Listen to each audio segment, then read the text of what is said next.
Seizure or secret? My boyfriend faked a seizure in my driveway to get out of meeting my parents, and I didn't even have time to process it before my mom ran outside, screaming his name. Not the name I knew, but a different one, the kind you say when you're desperate and terrified. My dad froze, I froze, and my boyfriend, miraculously, sat up, looking at her with this haunted, guilty look that made my stomach twist. In that moment, the air between us crackled with a secret that didn't belong to me, but would change everything. When my mom dropped to her knees beside him, she grabbed his face, not checking his pulse but cupping his cheeks, whispering, "Why are you here?" I realized the panic wasn't for his health, but for the mess she'd been hiding. My boyfriend looked from her to me, and I saw the fear in his eyes. He wasn't just lying to me, he was lying to her, too. My dad's knuckles were white around the car keys, and I could feel the storm brewing in his silence.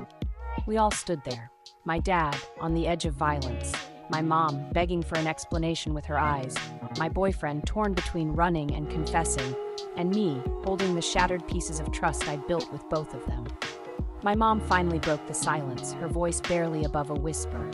"This isn't what you think."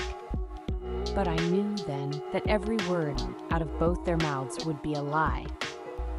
The worst part wasn't the betrayal, but the way my own heart lurched, because even as I realized my boyfriend and my mom had been sneaking around, I wanted to believe there was some version of the story where I wasn't just collateral damage.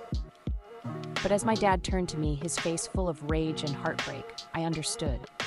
Sometimes the truth isn't about what you know, but about how much you're willing to ignore to keep the life you thought you had.